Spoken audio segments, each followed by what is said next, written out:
Hello, and welcome to the Total Mental Performance Podcast, the one and only mindset podcast dedicated to helping fitness entrepreneurs and coaches master their mindset, giving you insider access to industry leaders around their psychology, their campfire stories, and the mindset required to be successful in this business. I'm your host, Kyran, mental performance coach and founder of Total Mental Performance, the world's fastest growing specialist mindset service dedicated to the fitness industry. So, without further ado, let's lean in and listen. Yes, team. Welcome to another episode of the Total Mental Performance Podcast. Today, we have one of my clients, Lewis McFarlane. He's the founder of the Peak Performance Project. And we're bringing in Lewis at a different point of his journey. Normally, when you hear TMP clients speak, normally they've been through almost all of it, if not the entire one-to-one evolution process. But Lewis is coming in after the foundations process. There's a couple of reasons why. One is he's made some fantastic shifts through that foundations. And I've never actually brought somebody on to talk about what can be achieved within that first 6 to 8 weeks of coaching. On top of that, it's a very relevant topic, which many coaches struggle with. And I know that getting into it while it's fresh, he's sharing almost in real time the changes that he's experiencing in this period of time is going to be so powerful. So without further ado, Lewis, brother, thank you so much for coming on the pod. Oh, mate, amazing welcome. Thank you very much. I am absolutely honoured and elated to be here with you. And I'm excited because I was actually telling you before I came on a couple of weeks back, I was in my brother's car, we were going shopping, and I said I want to be in this podcast. And fast forward to now, look at us, mate, jamming. Well, here we are. The word manifestation triggers me a little bit because I think a lot of people think you just got to wish out to the universe and not work that hard. But essentially, you did manifest it. You said, right, I'm going to be on there. And here we are. Not even read The Secret before. Oh, me neither.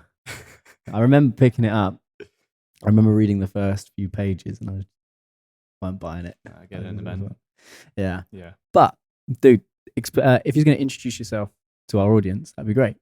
Amazing. So, obviously, my name is Lewis McFarlane. I got an awesome intro there from Kyran. But recently, we went through a big business transition. I've just hired my first couple of members of staff and we're actually rebranding right now. And that was the kind of first time somebody's ever introed me with the founder of the Peak Performance Project, which I'm absolutely buzzing to be here right now to speak about. Essentially, I've been a coach now for 8 years. Started off coaching in my local vicinity, working in loads of different gyms, PTing loads of clients, and eventually worked up essentially to have my own gym, my own space, coaching clients every hour of the day, about 60 sessions a week, and took that to a really good level. And then over the pandemic, had some big realizations, worked with some other coaching companies, but then decided to kind of cut ties with everything and go all in on building my own brand, my own business. And fast forward to now, we've essentially found ourselves in a fantastic spot. This is like the next evolution of the business, the growth, and with my own identity. So it feels quite crazy to look back. I think there's a lot more I could speak about and touch on, but it's been an amazing ride so far. And I'd like you to talk about the moment you decided, fuck it, I'm going to have a chat. I'm going to get in touch with TMP. Okay. Good question. I think we all stand on the shoulders of giants. That's a good saying you like to say. And I follow breadcrumbs. It's a few people that I look up to that are my peers and other coaching mentorships with and stuff like that, like Mark and Simon and things. And I look at them and speak to them on a regular basis, like not loads, but enough to like be like, wow, I love what they're doing. And, just lining things up, who they've talked to, who they've worked with, and, the list goes on. It came down to you. Can I dilute it down to you? And there was a day, I think it was in Marbella myself, after a long stint of dieting and photo shoots, and I was taking some time, and I went a walk, and I got really high. I found a place you could get some weed, and I got high for the first time in like a year, and it blew my mind. And I came across your podcast, and I binge listened to all of them. I actually got lost for like the whole day. I just listened to all your podcasts. Wow, I didn't know just that. Floating about and just listening to them. And I was like, you know what, this is awesome. But I just kind of just parked it. I was like, I don't really need this. I'm working with a therapist. I've got a business coach. I've got my own personal like physical coach and stuff. I was like, I don't really need this. But I kind of just like slowly planted the seed in my head, and I knew there was maybe something missing because I was quite up and down. There was periods of amazing growth, amazing success, and I'd hit lulls. And then the lulls were like, in those periods of time, something I wasn't, 100% sure of. I was like, why am I always reaching this after a big period of growth? It was almost like, wasn't burnout, I would say, but it was just an element of not feeling the way I wanted to feel. And I kind of felt like I'd got enough from therapy. We'd calmed the waves in my head, and I was feeling a lot more like compassionate about myself. I Mm. could actually, have a lot more like emotional intelligence. But then, mental performance, that's a completely different game to it. That's like sharpening the axe and actually Mm. like having an overarching view over your life, where you're going, what you're doing, and actually being able to see things in a different way. So I decided to reach out, and here we are. You know what, as well? I think the thing that triggered the moment for you to send the message was we put up, I don't even know if it was us that put it up, but there's loads of stories going around of the event. And we threw our lock in event. Yeah. And on the lock in event, essentially imagine it was underneath the arches of Waterloo Station. And it was a space where we projected onto the walls images of the universe, images of the Great Northern Lights, the Arctic. We created a load of graphics with our graphics partner, Graphic, to have like the red and blue of TMP floating around. And we were talking about the various different emotions. We were talking about fear, anxiety. We were talking about guilt, shame, creativity, peak performance, confidence, and we were changing the room based on the emotional state. And we were getting everybody there to just practice being in those states. And some of the visuals that came out of that were just incredible, and they were going out everywhere. And Lewis went, don't know what that event was, but it looked amazing. I'd love to learn Looked more. pretty badass. Yeah. It looked sick. It was all kind of edgy, and it was like dark, and so I was like, "But this looks different. Mm, What's going on here?" And there was like, obviously, it was kind of like a party as well towards the end. I was like, "This looks sick. I need yeah. to find out more about this. How can I get in that room?" It's so interesting. Yeah. So it Yeah, was the visual element of that. And he was like, what do you guys do? I want to learn a little bit more. And even so, we've been working together, what, 7, 8 weeks now? I think so. Yeah, yeah. Look at the transformation and the shift that we changed, and think about the thing that we're going to be talking about today. Really, is money mindset and the areas of that was holding you back, and it was also the area that nearly stopped you from coming aboard. So just run through with the audience. Where were you at with that at the beginning of this process, or even before you signed up? I think there was like being a coach, being in a position where you want to impact more lives, you want to help as many people as possible, but you also want to build an amazing life for yourself and be able to like hire and delegate, and all kind of goes full circle. So you want to be able to charge what you're worth to therefore have the revenue to reinvest back into the business, which is going to be the vehicle for actually helping more people.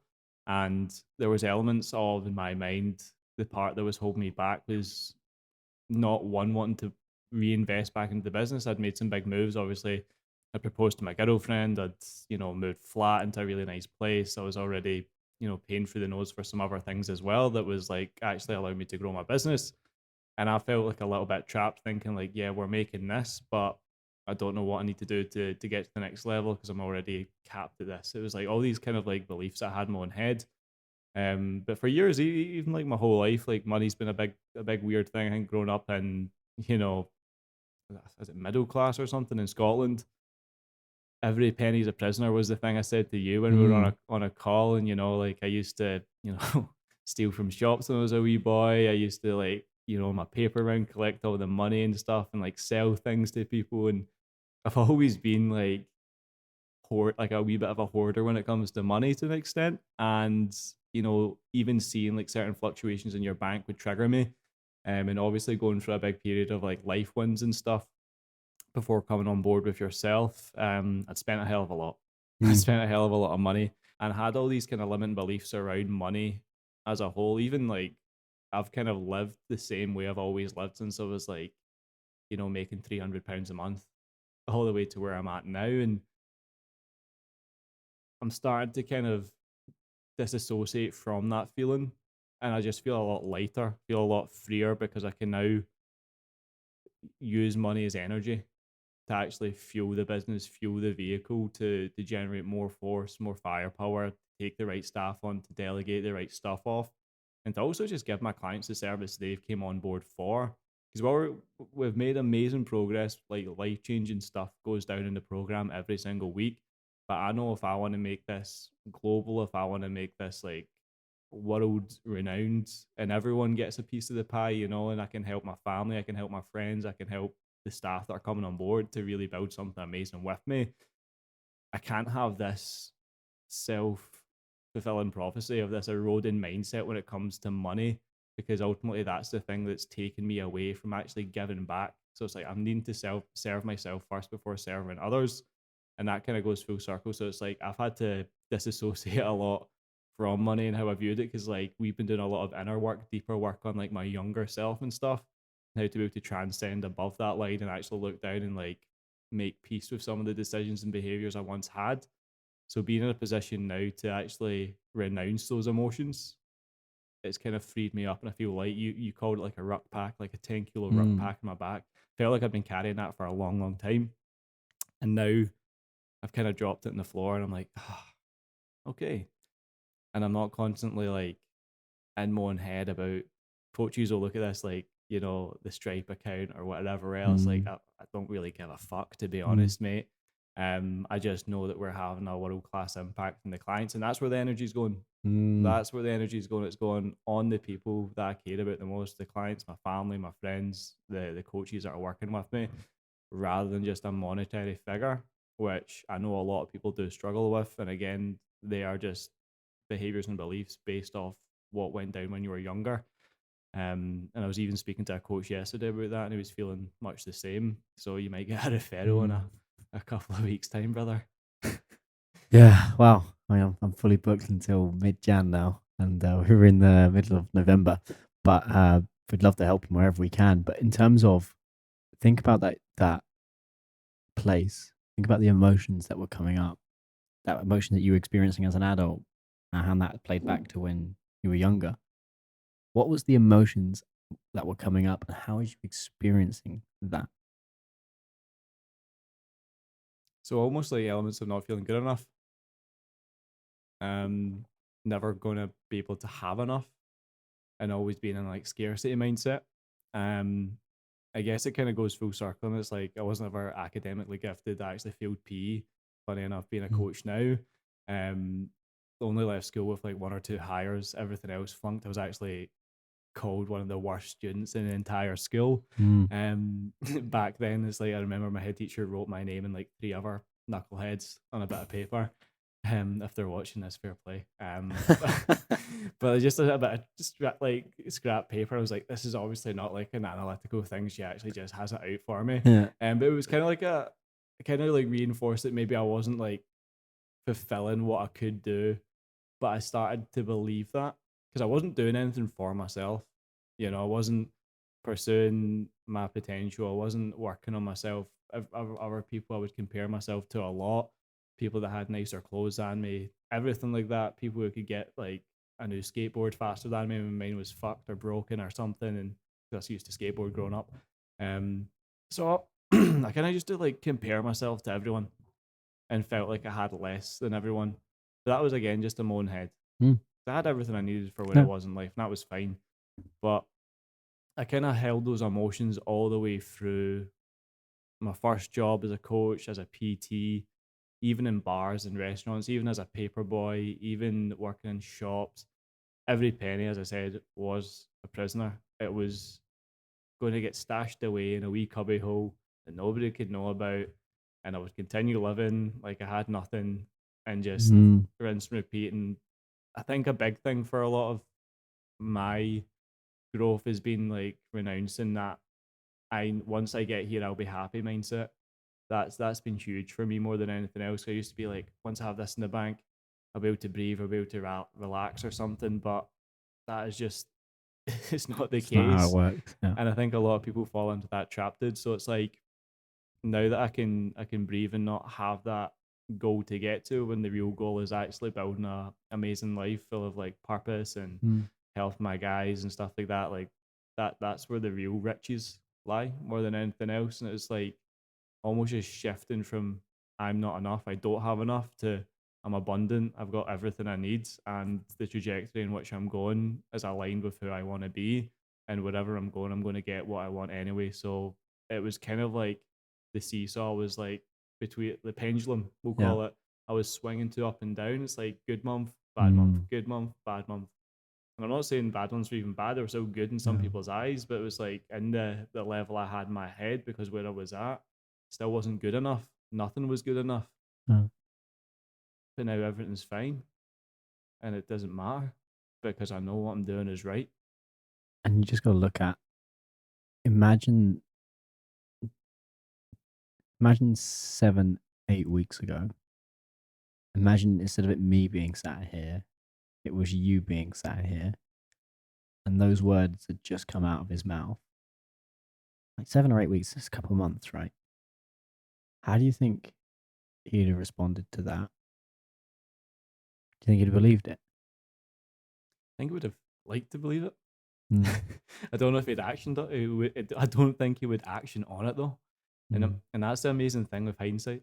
It's like when you look back, it's like you don't really realize how far you've come sometimes. And it's like, again, 8 weeks, 2 months, super short period of time. You know, even with the clients I work with in 8 weeks, amazing things can Mm. happen, but they sometimes discount themselves because the growth has been so exceptional and they can't really believe it. And I don't really believe it. I feel like so much has changed, but nothing has changed. Like I'm still Lewis, I'm still living the same Mm. life, except just the inner work we're doing on my mind, on my state, on my boundaries, on my emotional regulation, everything like that has given me an element of peace and calm and an operational level from, as you call it, king. And I Mm. love that. I started using that with my clients as well. Like, Yeah. use your king days, all that. I think that's so cool. It's so simple. It's such a child, like I say, childish way of doing it because it's like warrior king. It's just, it breaks things down. It's like little action figures in my head. Yeah. So it's like having more king time to actually oversee what your life is, where the vision is, how it's looking, where it's going. I wasn't doing that. I was in the trenches. I felt all the time bogged down my own anxiety, my own limiting beliefs, my own pressure that I was putting on myself every single day. So yeah, I don't know if he'd believe these shifts could happen because like I went to therapy for a year and a bit there, and I wouldn't say anything bad about therapy. It got me a lot of clarity and everything, but this has been more transformational. With therapy, it was like dealing with trauma. This is like dealing with the belief systems that are so deeply ingrained in my life that I didn't know actually were even existing or holding me Mm. back. So it's like we've just unlocked a whole new door to a place that I never knew existed, which is fucking awesome. And that's it, mate. And here's the thing: I'd be dead without therapy. I'd be dead without therapy. Yeah. I had depression. Then I leave my house for 2 or 3 weeks, my mum's house for like 2 or 3 weeks. I got pinned. Therapy's a wonderful tool, but it's a tool for well-being. It's not a tool for performance. And when you start to understand that difference, and I think a lot of coaches try to, because therapy is also quite cheap. A lot of coaches will be like, "Oh, I'll just go to therapy." But what they don't understand is if you're driven and you're ambitious and you want to fucking make those transformational shifts, take you, your authority, your leadership to grow to that next level, therapy's not going to cut it. Mm, A powerful thing, but there's a difference between mental health and mental performance. And then that's yeah. really where having somebody that can listen to you with, not only are they trained in the therapy, because we're all qualified therapists, we get that bit, but somebody that's trained in that part and has direct experience in the commercial world, in entrepreneurship, in competitive sports, like all of our coaches are, we're able to spot blind spots within you from a commercial leadership perspective that others can't. And when you've got that powerful, powerful combination, and it's rare, actually my biggest problem is hiring. I have such a high standard as to the background that somebody needs to have. It's difficult. When you have that, we can hold up blind spots, mirrors to your blind spots that you're not necessarily aware of, and then we can go to town on it. Even just that line that you said earlier, um, pennies are prisoners. Mm. Listen to that language. We hear that, and you think of a prisoner. Yeah. He's trapped. Trapped, man. Mm. Yeah. Because like we didn't discuss in therapy nothing really about what we are kind of looking into here, which is allowing that ascension of who I really am to be like a leader. Like all these new words that are coming into my like vocab on a day to day basis are like it's like new shifts I'm Mm. going through, and it's like how I'm looking at myself. Whereas with therapy, it was just calming me down and allowing me to actually open up for the first time. You know, after periods of like wanting like to kill myself because I was so in my own head and stressing out and overworked and burnt out, and I'd worked myself into the ground. I thought there was no escape. It was like it was all scarcity mindset. It was all pressure, pressure, pressure, scarcity, scarcity, scarcity. Everything that happened was like because of me. I was like my own worst enemy. Whereas, I've grown a lot since then, but now it's like I've kind of steadied the ship once again. I've grown past that. And it's like I'm either going to stay at this same level or I'm going to fucking grow even further. And I just think that's the exciting part about it. It's like this has just opened that door, like we spoke about, to grow even further, to push even further, and become a leader, become someone that I know if I look myself in the mirror and be like, I'm fucking proud of you, dude. You're doing everything you can under the sun. You've got an amazing boardroom now of people that you can speak to every single day that are allowing you to grow even further. And that's something I'm super keen on. It's like I always just want to be the best version I can, even though I never gave myself the permission to do it. It was just filled with comparison and, you know, hate and anger, where it's now fueled with like trust and care and love and flow, and it just feels good, man. It just feels so much better. Abundance. Abundance, yeah. And that's really a big part of our job, is getting hammers standing next to you, pointing at the glass ceiling that you weren't even aware that was there, handing you said hammer, giving you a step ladder and going, go to town on that. Mm. And that's a fun, difficult at times process. We've had some deeply uncomfortable conversations that you've had to evolve through. Yeah. I've seen you literally squirm like, fucking hell. Yeah, we went deep. Mm. But that's the funny thing. Like before, I knew there was glass ceilings. That I was like, I just didn't have the tools to chip through it though. I felt like instead of having like a jackhammer, I had maybe like a fucking feather duster. Yeah. And I was like, I could have rode it over time if I just keep pushing hard enough, like abrade the glass. But now it's like, now we're locked and loaded. Let's do this. Let's go all in and crack through it, and see what's on the other side. That's it. And this podcast is perfectly timed because you've literally just completed in our last session that foundations phase. And the foundations phase is really about putting in the psychological foundations. So going forward, when we shift one thing, other things are going to come up. But it's often there's a base layer of limiting beliefs or challenging emotion that's getting in the way, that's stopping you from progressing. Once you unlock that, that's when you start to get to momentum. And you're starting to build that momentum. And my clients will hear me say this all the time: momentum, momentum, momentum, momentum, momentum, momentum. Because now that we've got that, we can start building on that. And that's where you start to see the hockey stick growth, whether that's personally, professionally, or financially. And now that you're at that phase, and we've really put those in, of instead of being afraid of, holy, can I invest in this or not? Or in fact, we haven't even spoken about sales. Let's talk about how that's changed for you. Again, sales, big one for anyone running a business, I guess. Kind of important. You kind of need to make sales, and I think as coaches, we get brought into the service of helping others, and that's really it. And you just hope goodwill is going to be the biggest thing that gets clients coming to you and just says, take my money, I want to work with you. It's not always the case. You need to obviously have some sales acumen and be able to actually deliver your service in a way that makes somebody really excited to work with you. Otherwise, somebody's not just going to jump on a call with your approach in the street and say, here's X, I want to work with you, this is the outcome. It's like you do need to go through a process of getting to know someone, understanding what's holding them back, obviously setting goals and vision, and really calibrating what is going to be the values behind the decision they're making, so they can actually move forward and become the person they want to be. And without actually being able to kind of deliver a conversation and without wanting anything from them, you're just literally opening the floor to help them is so necessary. Whereas when you just come into coaching and start learning this, people are always talking about scripts. People are always, they're teaching you how to sell rather than how to connect. And that's fucking huge. That is big time. And that's something you taught me. And also working with Joe Parrish, shout out to him, something he's taught me as well. But recently, when it comes to sales, we'll call them, it's not a game of getting someone over the line.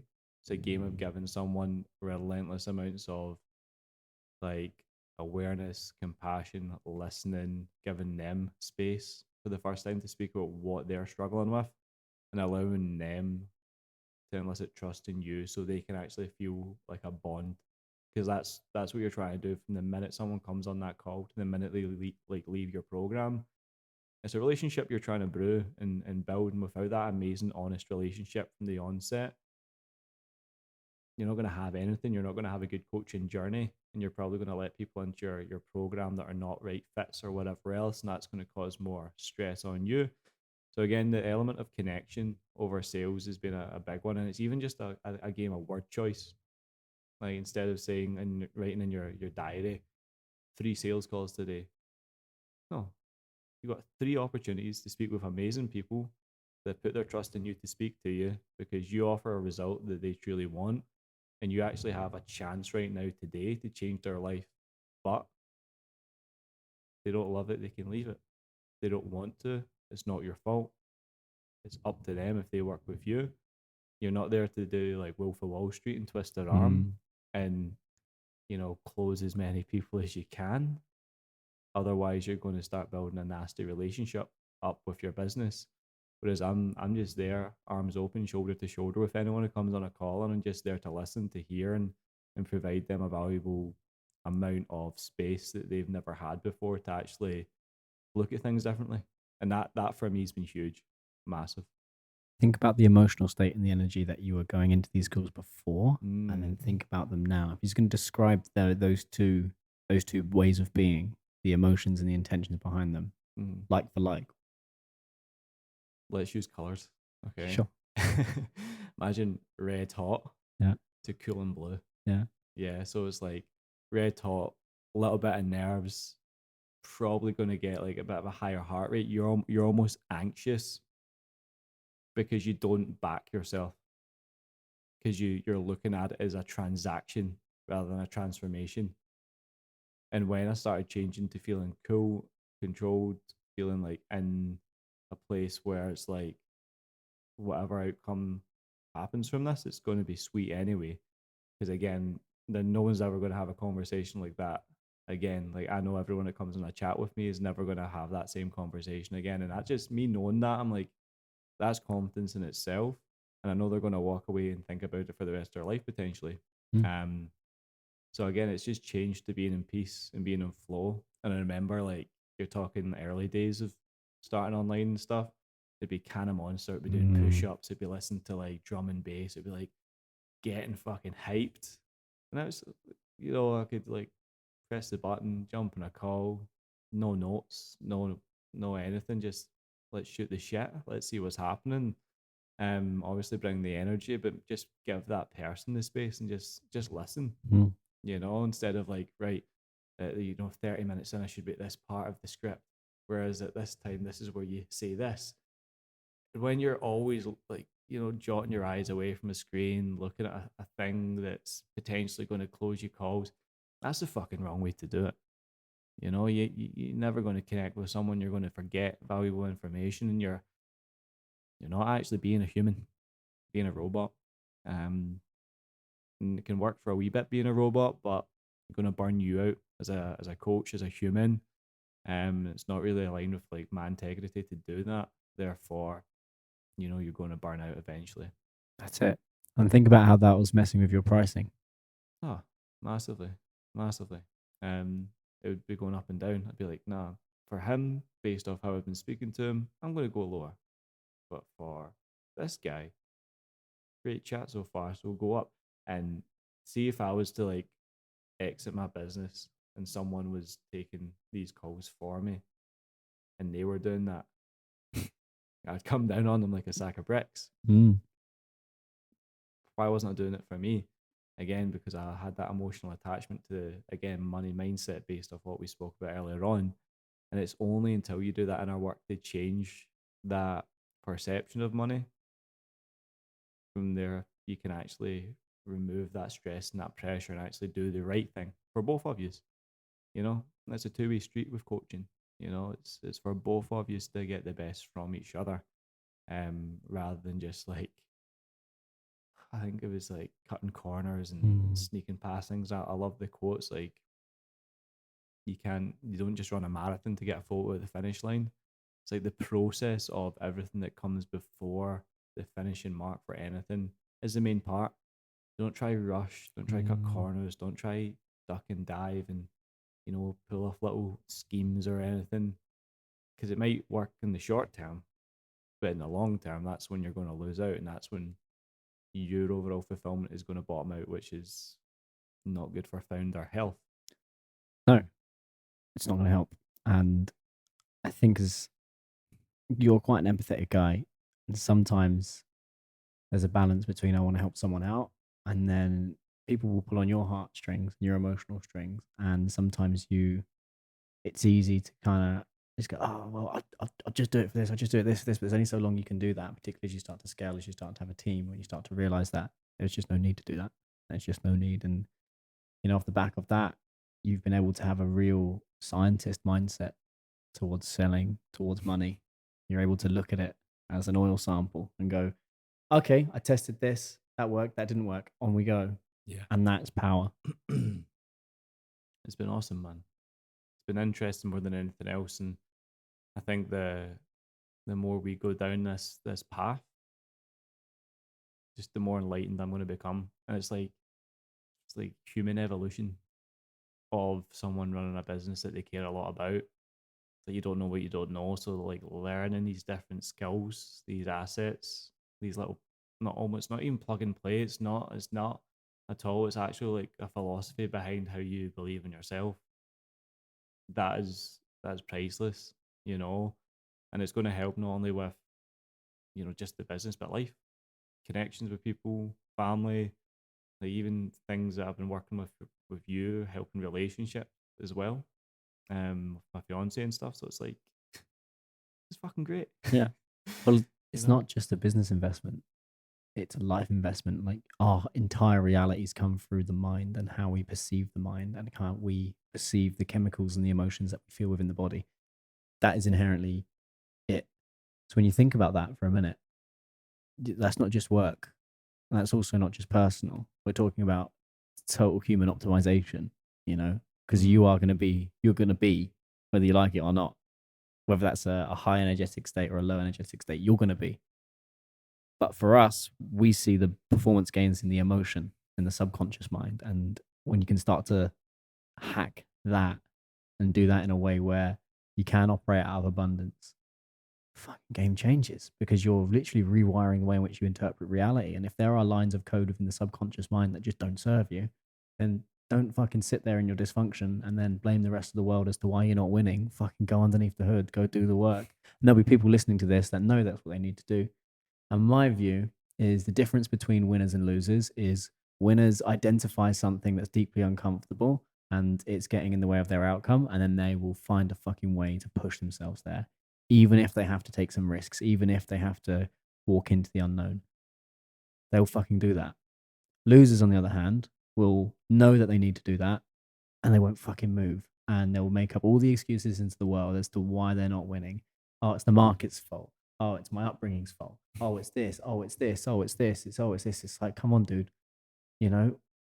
Fucking wake up and smell the coffee. And it's easy to blame everyone else as to why you're not winning and living the life that you want. But winners in my mind, go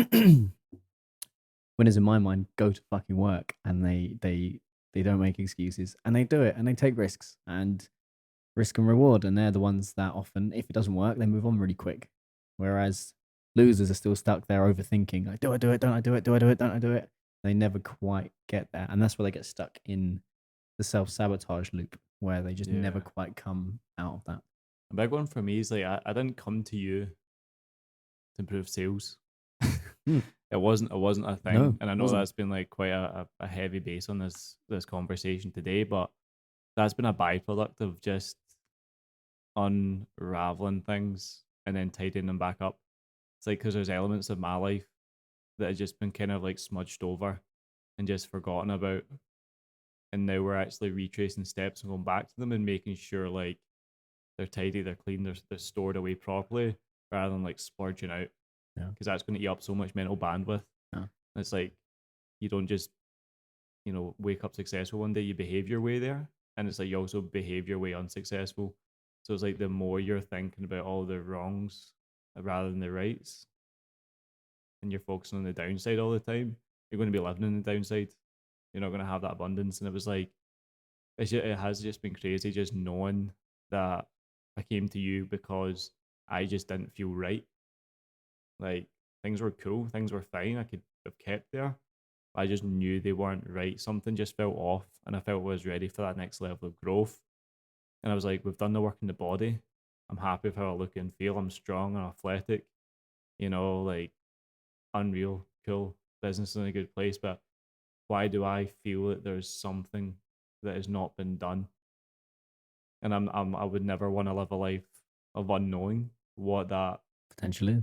yeah, that potential could be. So kind of reaching out it was interesting because I didn't know what I wanted, Mm. but I knew I wanted something. And it was in that conversation because you're right. You didn't sign up to increase sales. You signed up because you knew there was another level of performance. And then when you got in the room, and trust me, mate, there'll be for every one of you that gets in the room, there'll be another 10 people that want to get in the room, but they're just scared. And the fears that they'll have will be, I don't know if I want to open up. I don't know if I can afford it. I don't know if I have the time. I don't know. I don't know. I don't know. I don't know. But you got in the room and we held up a mirror. And that's when we started to highlight, well, hang on, mate, you're wasting so much emotional, psychological, energetic fucking bandwidth on money. Yeah. How can you be a purpose driven entrepreneur if you're taking every penny as a prisoner? You fucking can't, because you're so wrapped up in the lifeblood and essentially the energy. If you think about money as like electricity, so worried about the electricity that you're not even looking at the fucking lights that's happening in the room because you're so worried about that. So when you take that and you come to total mental performance, we're able to hold up those mirrors. We're able to ask the questions to unlock that. And then he goes, fuck, why did I not think of that before? It was so obvious. Hindsight, it's obvious, but you look at that now and how that's played out, pretty fucking powerful. And what a big one for me is like, we just got this amazing new apartment. I just proposed. It just came off the back of like so many nice holidays and stuff. It's like, why am I not happy or joyful? But again, it's because I was still so fixated and focused on like, it's like old behaviors. Like I hadn't like grown into that next level of myself, and that's something you've allowed me to do. It's been like the catalyst for that identity shift, and we're only like 25% loaded, mate, if even.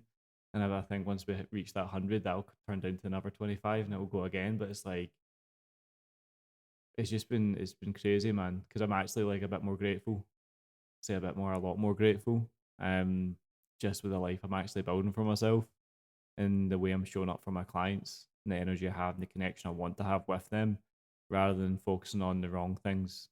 Because if you do focus on all the amazing things you have in your life, that again, abundance, that's bringing so much more back to you in terms of like fulfillment and excitement and purpose, which are things that I want in my life. And this is where we've now put in the foundations for Lewis. We now identified that there's so much energy and bandwidth being wasted worrying about money, trying to hoard money, pressure, not pressure that you put on people, but more pressure he put on himself to try and sell things. All of that, we put the foundations in. So he's now won back so much more bandwidth, so much more energy, so much more clarity. Now he's going into mastery. For every level, there's a new devil. So when you shift one thing, there'll be something else that will come up in this process. And it's not going to be as big as what was right at the beginning, but there'll be something else. And we're going to go work down on that. As you're doing that, you're doing the background work on designing his future. And Lewis is writing about where he wants to go, what that looks like experientially, what that looks like from a emotional perspective. It's going to build him a framework of, this is the life I want, this is the life I don't want. Here are my goals in order to facilitate that. Here are the psychological reasonings behind those goals. Here are the milestones. Here's how I'm going to self-sabotage those goals. We're helping him build a crystal clear vision for the next 1 to 3 years. And once he's got that, what it means is we can reverse engineer the individual that he needs to become in order to get there. And now, once we have that information, we can now start chipping away. Okay, what parts of Lewis needs to die in order for him to be the man that lives that life? And that's the fun part. So we've got the foundations in. We're going to go a layer deeper on mastery. And then as he goes into peak and he's got that future built, that's really where we'll be tidying up the size, polishing everything for him to really accelerate towards that life. Because once you're aware psychologically where you want to get to and the reasons behind that, and then also the consequences of not going there, your subconscious mind starts making decisions in order for you to behave your way there. So yeah, mate, you're on a fucking journey, and we're gonna have an absolute blast on that. Feels good knowing that as well. Like what you've managed to build inside TMP. It's obviously taken a long time for you to be able to map out these phases like any program, mate. But it's just nice knowing that it's like it's not done. Hmm. It's like if I've made this amount of growth in X time, what's the next chapter? What's the next chapter? And I never do truly believe any journey's finished. So you can just take it as far as you want to, and I'm just excited knowing that what is to come is just only going to improve and sharpen and allow me to expand into new rooms, new ways of thinking, new ways of believing, and that's going to be fucking priceless, man. That's You it. know, And even after that, we've got momentum. So, for example, Simon Johnson's been on our momentum program. He's been with TMP, I think, for 18 or 20 months now. And if you speak to Simon, if you hang out with Simon, you just come across his energy. One thing that you pointed up on, you follow the breadcrumbs of, say, Mark Rhodes, Simon Johnson. What you pick up with from these individuals is TMP clients think, feel, and perform differently. And it's hard to explain why, but when you see them or when you speak to them, it's like got something different about them that other people don't have, and you'll see that. Simon's done that over that period of time of momentum. So after you've done the evolution program, you then have this program over 12 months after that, and you're only catching up monthly on an hour and a half call. And of course, you're catching up via WhatsApp in between. We have all of the trainings in the lab and whatever. But really, momentum is about staying the course. It's about chipping away about, well, what is this? What's next? What's next? And some momentum sessions you'll get in 30, 40 minutes. I'm good. I'm out. Other times you come in, you'll be like, I've been triggered with this. And you do this big, deep emotional thing. But that's why I still have two mindset coaches. I never stop. I'm always going. I have one for my personal life, one for my professional life. And the more that you go down the rabbit hole, the more you put those foundations in. For me now, it's more the 1% gains versus, say, the 10, 20% gains. Same as going to the gym. It completely changes the game. But, mate, I've really deeply enjoyed this conversation. And what we'll do is we'll shoot another one once you've completed the entire program. And hopefully we'll do that in Dubai. That would be cool. That would be interesting to look back on, mate. Or exactly. This will be. Yeah, 100%. Yeah. Final question, mate. Forget me, forget the team, forget the brand. What does the phrase total mental performance mean to you? If you had it, how would you know? Drum roll. I've heard this so many times from all the podcasts I've listened to. I think for me, it's having a level of calm awareness over my potential and my future, and having unshakable self trust, knowing that I'm on the right path and that I can impact so many amazing people through the vehicle in which I'm building, which is coming from my mind. Fucking love that, mate. I think so. I think love maybe that. There's probably more to add, but Love we'll leave that. it at that. Yeah. Amazing. Well, mate, thank you so much for going on the podcast. Brilliant to have you on, particularly at this stage of your journey. And you guys need to watch out for this guy. He's got an incredible, incredible future. And I just can't wait and honored to be a part of that journey, mate.